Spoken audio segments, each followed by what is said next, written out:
Have you ever found yourself in an argument convinced you were right? Or perhaps you struggled at work and pointed fingers at your colleagues or boss? We can all relate to these situations because we all have egos. But it's not all bad news. In today's video, we will discover the purpose of our ego and learn how to achieve harmony with our self-image. So if you're ready to take your personal growth and self-improvement journey to the next level, remember to click the subscribe button for more valuable tips and insights. To better understand and address why we act out sometimes or react in a strangely inappropriate way, it may be helpful to explore the origins and significance of the ego. A famous Austrian neurologist, Sigmund Freud, made essential contributions to our perception of human psychology, and his ideas have shaped our understanding of the ego and its function in our mental processes. Freud proposed a structural model of the mind to explain the dynamics of human personality and behavior. According to this model, the mind is divided into three parts. The first part is the id. This is like our primary instinctual side. It wants what it wants right away without thinking about the consequences. The second part is the ego. This is the smart, practical part of our mind. It tries to balance what the id wants with what's real and okay in society. It looks for sensible and socially acceptable ways to make the id happy. And the third part is the superego. Think of the superego as our internal moral guide. It wants us to be excellent and do what's right according to society's rules. It's like our conscience, constantly pushing us to be perfect and follow the rules. Now, let's delve a bit deeper into the ego and its significant role. It acts like a middle person between our wild, instinctual desires, the id, and our inner sense of right and wrong, the superego. Sometimes these two parts of our mind don't agree and argue. The ego steps in to find a solution. It tries to make both the id's wild desires and the superego's good rules happy. It wants to ensure we have fun and behave properly in society.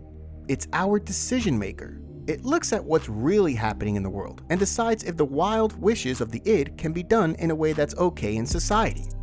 The ego is also the problem solver. It thinks about different choices and picks the best one.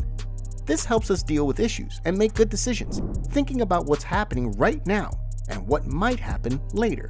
As we grow up, the ego learns how to work better.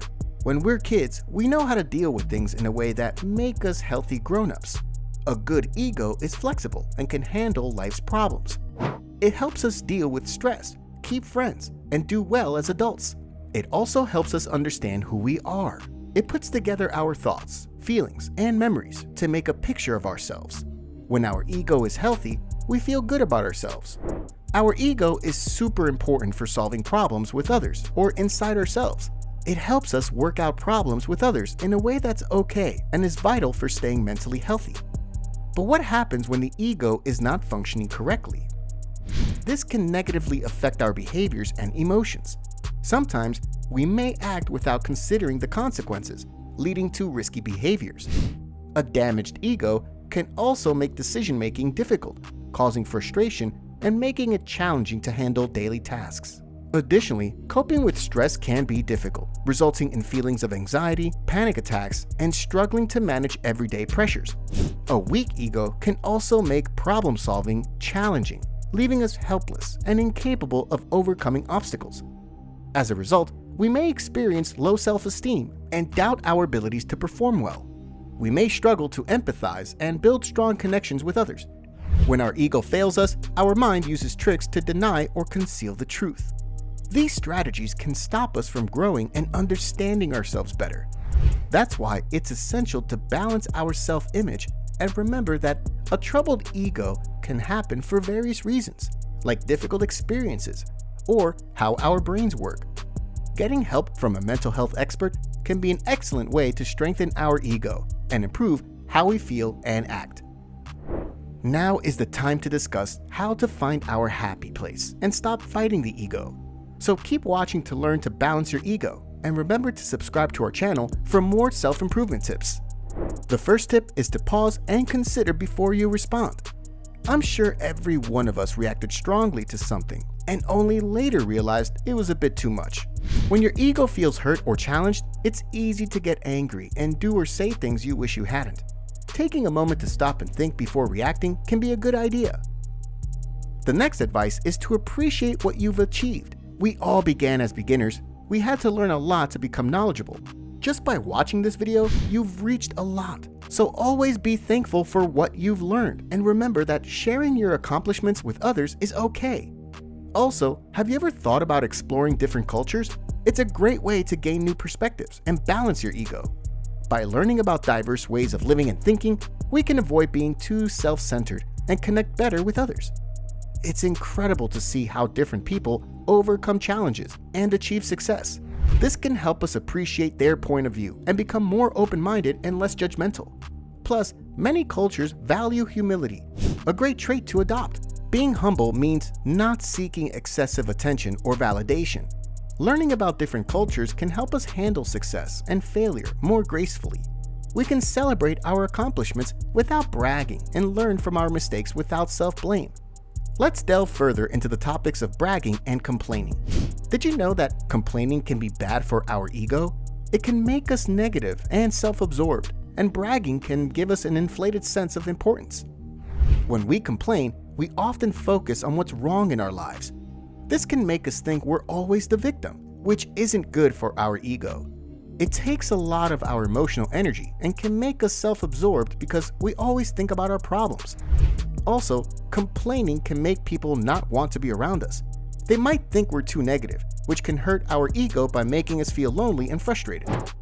Bragging makes our ego feel big because we keep discussing how great we are. This can make us believe we're better than others, and that's not good for relationships or personal growth.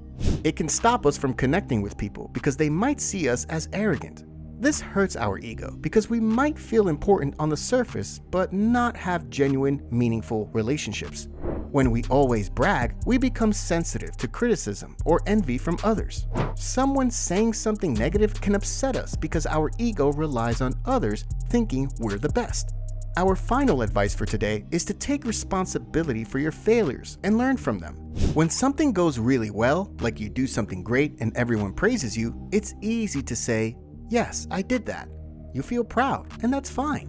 But when something doesn't go well, when you make a mistake or things just don't work out, it's essential to take responsibility for that too. It's easy to say, "Well, that wasn't my fault," or blame someone else. The idea is that if you feel good about the good stuff, you should also accept the not so good stuff.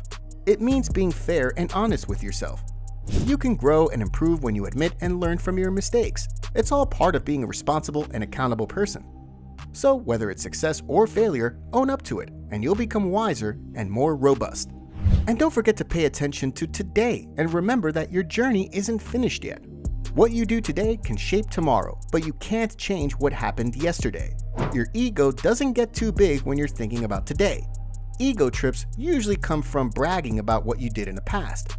What matters most is what you can do now, not what you did yesterday, last year, or long ago. Alright, it was a lot to take in today, so don't forget to take notes. And please share your thoughts below in the comment section.